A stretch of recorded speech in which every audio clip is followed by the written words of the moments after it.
Hey everyone, welcome to today's edition of One Single Story, where each weekday we offer a brief lesson from a section of today's reading from the One Year Bible. We examine some questions that extend our learning from the sermon on Sunday. Today I'm joined by Rivenbark and Alyssa Bream.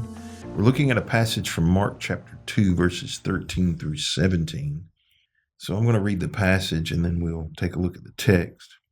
It says, "Then Jesus went out to the lake shore again and taught the crowds that were coming to him. As he walked along, he saw Levi, son of Alphaeus, sitting at his tax collector's booth. 'Follow me and be my disciple,' Jesus said to him. So Levi got up and followed him. Later, Levi invited Jesus and his disciples to his home as dinner guests, along with many tax collectors and other disreputable sinners. There were many people of this kind among Jesus' followers.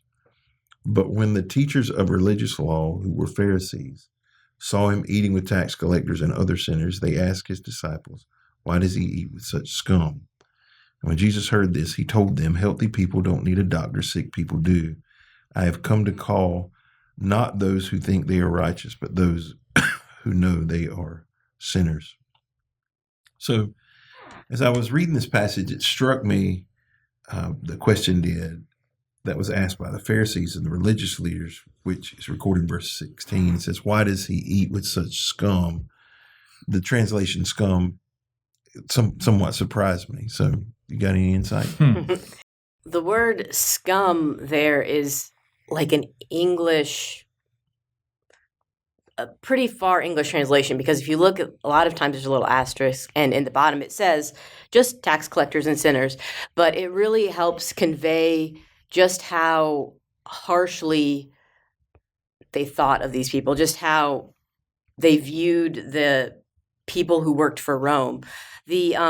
And I think we sometimes think of tax collectors in our modern day as like IRS people behind a computer and doing things, but we have to think of them more like maybe like loan sharks or people who are out to do things that are very, very wrong and not following any rules except for rules that would make them money. So they were considered employees by a group of people that were terrorizing the Israelites, the Jewish people.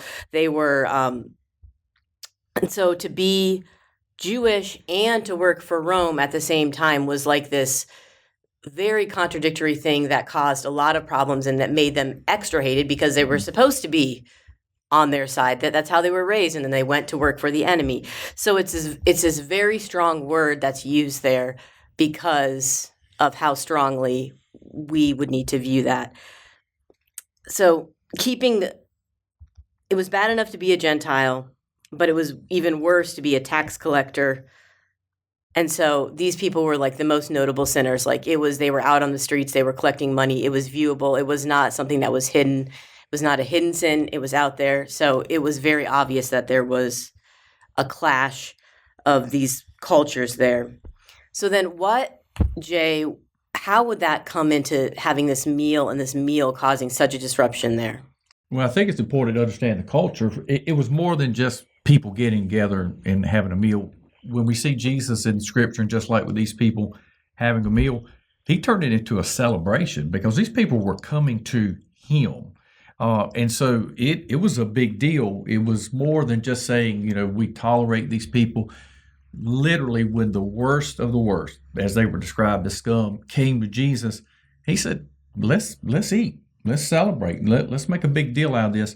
And I think it points out the significance that as believers, even today, when people come to Jesus, even the worst of the worst that we would title them, we need to make a big celebration out of it. It's a big deal.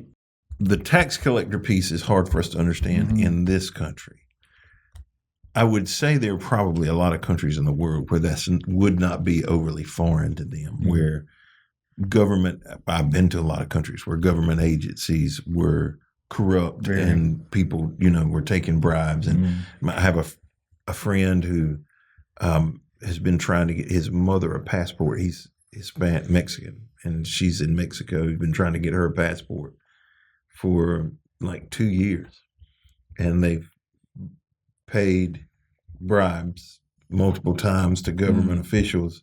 Yeah, we'll take care of it for you, and they still don't. But it's foreign to us, that concept. When you were talking about celebration dinners, the thing that popped in my mind was I wonder if Jesus ever turned the water into wine somewhere else. Like, did he go to dinner with people? Did he ever take, their trashy meal and turn it into some kind of feast? Hey, does He that probably kind of changed his own wine to be a little bit better quality. Yeah, does that? Well, it's certainly possible. I mean, just because it's not recorded doesn't mean it did. Yeah, well, we have no recorded miracles of him before him turning the water into wine, but I feel confident there are some, or she wouldn't have known to ask. Yeah, right. Would certainly seem to be She would have no implied reference to point. some Yeah. degree.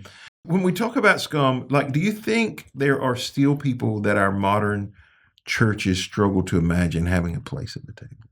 I would say the answer is yes. Like these notorious tax collectors, these notorious sinners, and we see different labels given to different groups of people throughout.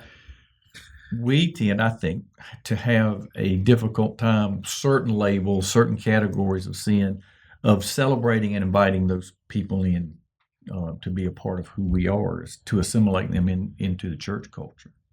I feel like different churches have different sins that they're like, oh, nope, you can't come here. And certain churches maybe are better at accepting certain groups of people that maybe because people in the church have come from that. And so they are understanding of where they've come from. But I think that there will always be that tension of looking at someone's past and wondering if it's truly done or if they're going to cause harm to the church or not. I think the overwhelming majority of churches, and maybe I'm just misguided about this, but this is what I think. I think the overwhelming majority of churches would welcome anybody in any situation, no matter their sin. That's what I think. To the church. Come to the church. Come. The rub becomes what happens after that, and how do we view you, right? I think that's where the tension lies, and we assume that if they can't do A, and that's where the levels start, coming. Can I be a member? Can I serve? Where can I serve? What can I do? And we've had these conversations ourselves as church leadership about, if somebody comes and let's say they're not saved, right? Or they have particular public sins that everybody knows about, not even things that they are in their past, right? They're current. Can they serve? And if they can, where? What does that look like? And then there are other things that eliminate them from being able to do certain things forever. Right. So if somebody has committed bank fraud, they're not serving on our count team, right? Now, ever, tomorrow, or ever, right? If somebody has perpetrated crimes on children, they're not serving with our students now, tomorrow, or ever, right? That's a never thing. And so the rub there becomes, but and this is the struggle, right? It is hard to be accepted into a community if you can't participate in that community. And so when there are barriers, some of them legitimate, right? Some of them maybe not legitimate. When there are barriers to being a part of the community, I think that's where the church really struggles. And I would say in churches, there are different barriers. There would be some churches, if you came in as a openly gay person, right? And the barriers would be high and, strong, right? To pretty much anything, right? Until you fix that, you can't breathe hard in the church, right? And so that becomes a challenge, and it also becomes a challenge because we expect those things, whatever especially the big outward things, right? So you talked about being a tax collector was an outward. It was a public sin. Everybody knew about it. It wasn't like, it wasn't even like I watch porn or I have an addiction to painkillers, or I'm sitting on the street corner taking advantage of everybody. So everybody knows this. I think we struggle with the big public sins in the church. We will.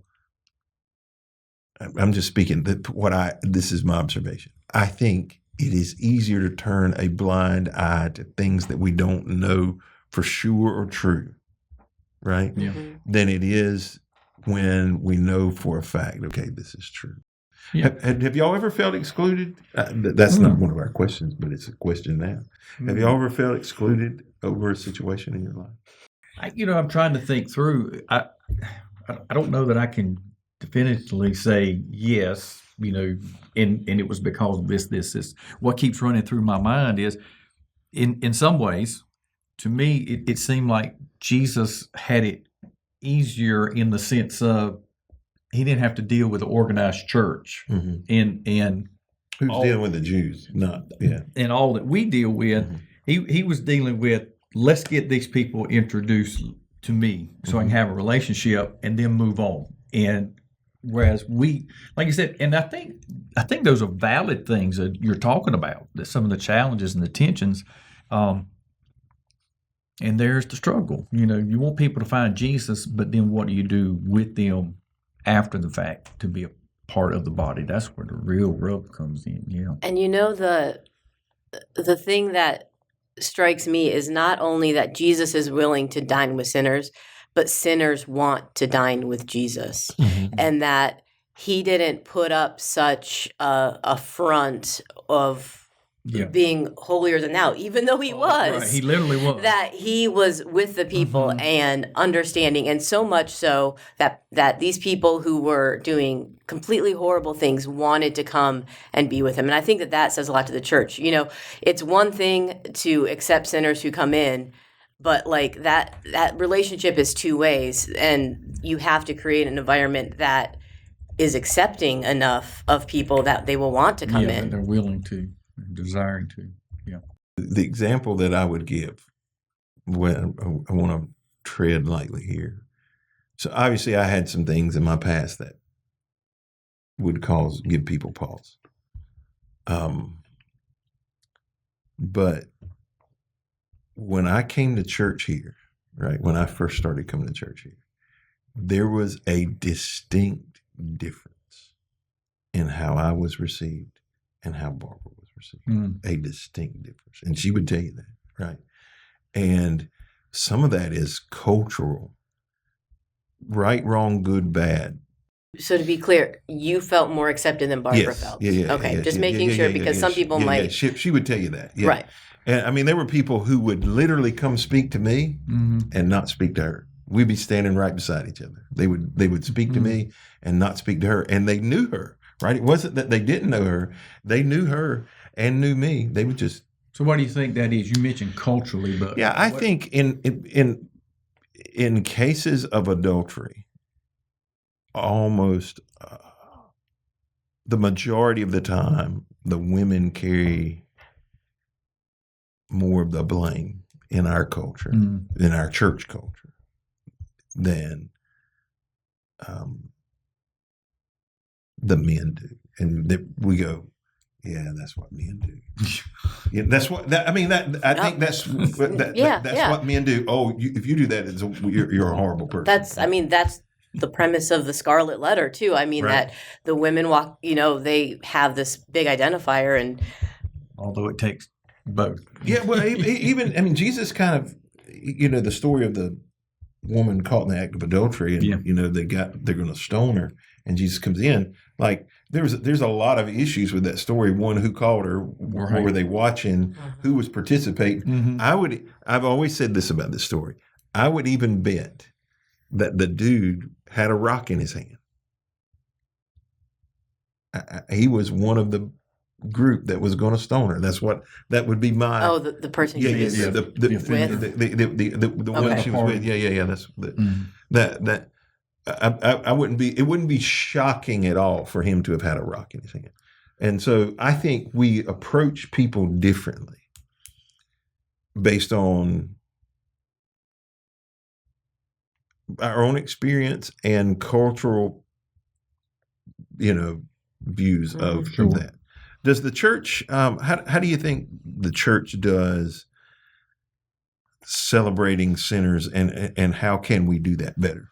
I see in baptism that we do a good job of trying to look at that change in their life, because I don't think we ever should really celebrate the sin, but we celebrate the change that we see in their life. And so when we have testimony videos, we don't shy away from the hard parts of their life. In fact, that's part of what they need to talk about, to share that God has changed their life. There is that fine line between celebrating the sin and celebrating the change. And I think sometimes that it's But a lot of times we don't tell those stories until we have made sure, right? We're not dragging them out of the altar and going, "Hey, tell me about what God's done in your life," because we still want to see, right? We want to make sure there's proof in the pudding, Yeah. right? I'm not saying that's the right thing. I'm just acknowledging that sometimes, they're 9 months removed or 5 years removed, Well, it kind of, when you said that, it made me think back to the culture I grew up in. And testimonies were a common occurrence pretty much every service. And people, you got a story, obviously. But, people, a real recent one. People would come down, and pray or whatever, and then they would stand and give a testimony. And I know even people, they would say it out loud, but you'd hear it after the fact. They were like, "I don't believe it." They've done that before. It didn't take. It ain't real. And so, you heard them give the same testimony 5 years multiple in a row. times. Yeah. That's exactly right. And so there was Lord deliver skepticism there. Yeah, and so folks wanted to make sure there was some validity there before they endorsed it. There is some value in testimonies. There's value in it. But what made me snicker is about 2 weeks ago on a Sunday morning, I'm still not sure if it was a wild idea or the Holy Spirit that I needed to. Huh? I'm just glad you said you still don't know. I still don't know. That I felt prompted to ask people to testify. Hey, is anybody in here would like to share today? And as soon as it crossed my mind, I said, "Lord, if that's you, somebody's going to need to bring me a prayer card that says, hey, I've got something I want to say today," because I'm so resistant to it at this point in my life, because I've seen some train wrecks. But I do think there's value. So in you it. didn't. I did not do it. Okay, because I'm like, was I like? No, I didn't. I didn't do it. That's what I said. I'm still not sure if it was the Holy Spirit or some wild idea. I didn't feel overly convicted about passing on it after it was over with. As a person who struggles to celebrate pretty much anything, right? I'm a terrible party thrower. I see people who are able to do it and wished I was better. Because, I was watching a service the other day, and at the end of the service, right, they had people who had given their life to Christ. And the pastor was like, "Come on, let's, we got to rejoice. The angels are rejoicing. We should make some noise." And, I was like, gosh, that is, but and the reality is a lot of people in my own congregation would feel uncomfortable, because you tend to attract people who are very similar to you, and so they're going to feel weird, like, make some noise for what, but I do think telling stories, maybe even getting out of our comfort zone occasionally and letting somebody testify. Pre-screened testimony. No, even an unscreened testimony, I feel like there's other situations where those unscreened testimonies can happen. Right. Like, I think Wednesday nights is a much better time where it's a smaller group where, you're not handing over a microphone, you're not live streaming it. So if something goes terribly wrong, it is the people in that room, and so I think that there, as the type of church we are, just doesn't allow for there to be a lot of extra room on a Sunday where the tech team doesn't know what's going on. Yeah, no, well, and that's even that's a whole different conversation. We're buried in right here if we're not careful. Trying to find ways to celebrate and be more excited about life-changing people's lives. Recently, I'll give you an example.